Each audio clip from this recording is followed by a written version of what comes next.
you're exactly right. I do just about everything around here. In fact, I was just fixing the outdoor couches before you got here. Now that's sexy. All the glamour of winemaking.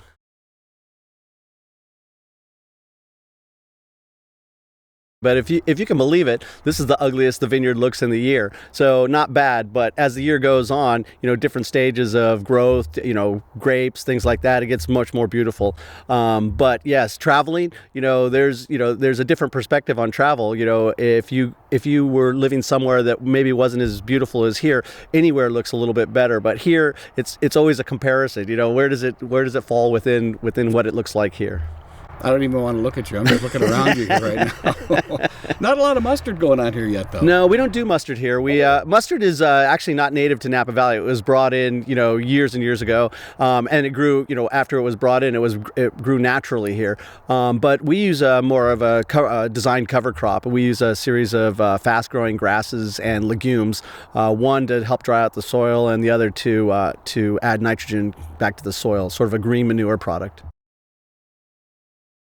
My family came here in 1938. My grandparents immigrated from Mexico with the dream of California in mind. They came here in 1938. In fact, it was my grandfather came first and was going to come back and get the family. He got here and loved it so much that he sent for the family and never left the valley ever again. So we've been here, our Madrigal family's been here continuously since 1938. But, there's changes in the valley where kids that grow up here may not necessarily be, that third and fourth generation may not necessarily be able to afford to stay here any longer. Growing up here, most of the, we're up in we're in Calistoga Appellation.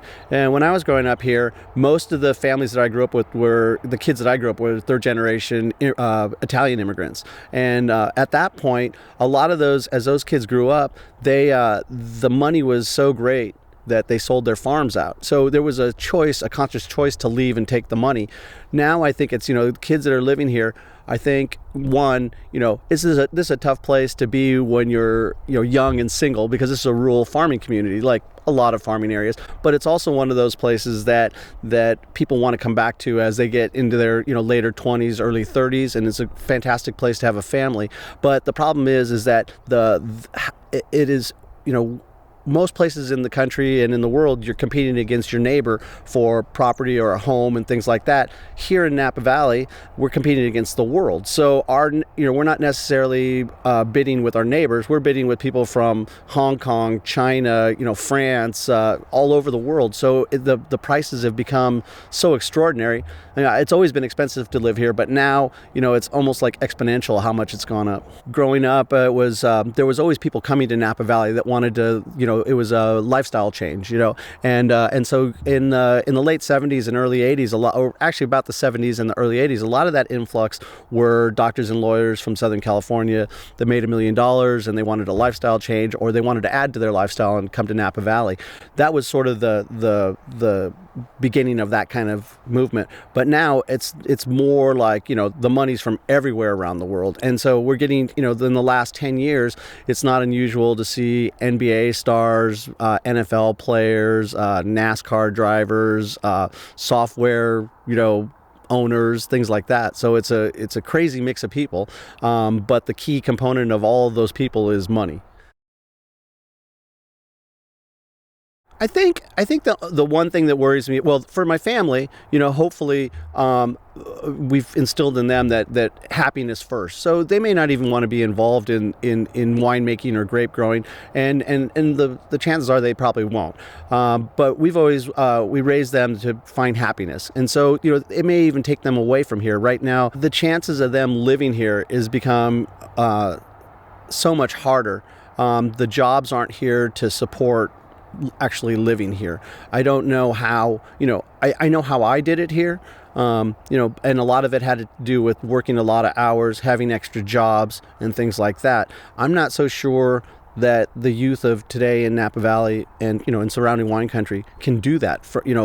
They have to have either some parental support, from a winery owner or vineyard owner or something like that, or basically you have to be somewhere in the Bay Area making a lot of money and commuting or things like that. So I think it's becoming very, very difficult for my children to come and live here in the valley. I think like anything, when you're young, you think you're calculated, but you're not that calculated. My father, I grew up my youngest part of my life on military bases. My father was a career serviceman, and we came back to the valley in 1974. So I grew up and went to high school here, and I went when I graduated from Calistoga High School, the high school that my father graduated from. I went to UC Davis, and it was the combined, one, just to go to college, because I was the first one in my family to go to college, and two, what was available and near me, and grapes and wine were near me, and more grapes were familiar to me than wine, because my family had been, migrant farm workers, and they really didn't, they did. Like my grandfather worked at where Frank family is now, right just on the other side over here. That was Hans Cornell champagne cellar, and even before that it was another winery. So the Salmina family had it. So my grandfather would work in the winter in the winery, but it wasn't like he learned how to make wine. It was more of just the work that was available during the winter. It was a job. And then my father, when he retired from the military, he started sort of almost like garden farming vineyards. He took care of a couple small vineyards and things like that. And so, sort of that, it was just sort of a natural extension to go to college. And then, vineyards are familiar, so the vitinology program was available.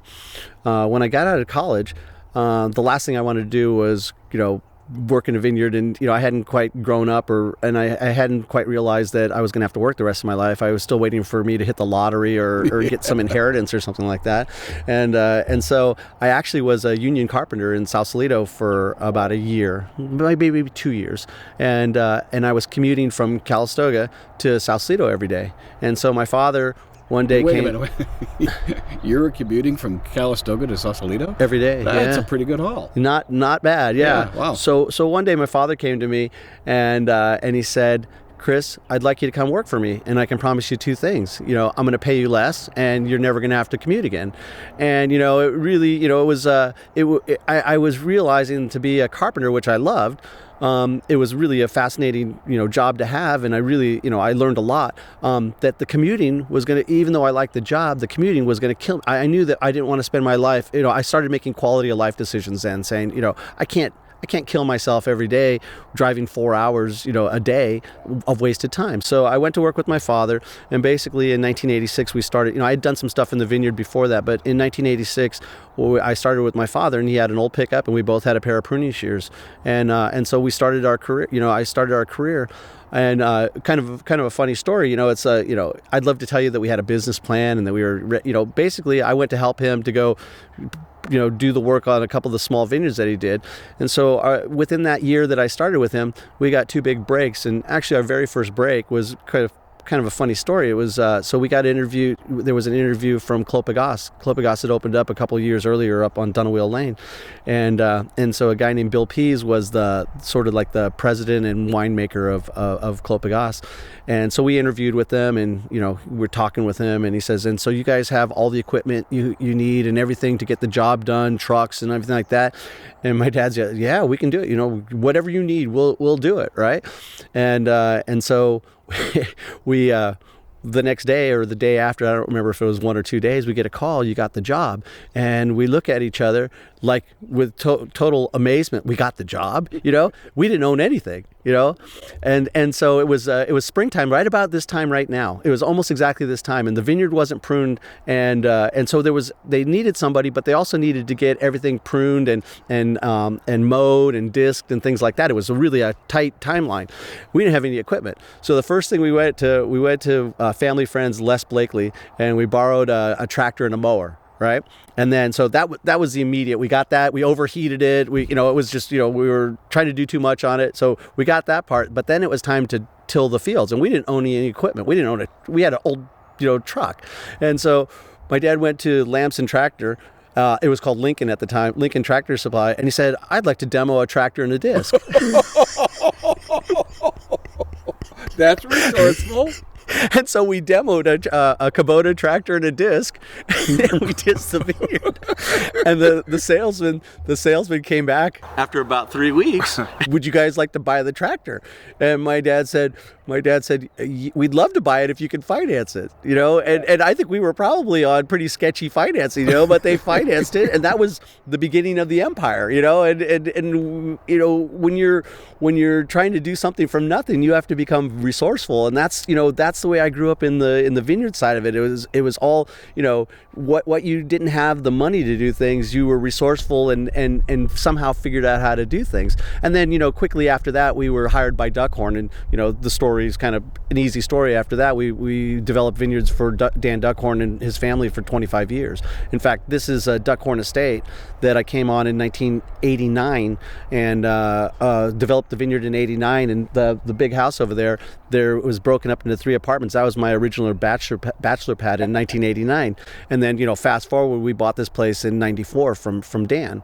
But you know, it's now it seems like such an easy story. You know, we have the winery. You know, I get to live a pretty nice life. But you know, growing up in the vineyards, it was a lot of you know, I laugh because I used to laugh at my father, and you know, I always knew if you look at my father's hands, his right hand is a lot bigger than his left hand, right? And I knew what it was from. It was from pruning vineyards. You know, it's a and you know, to this day, I spent probably 10 years pruning vineyards, you know, and my right hand is bigger than my left hand. You're right. And it's from pruning.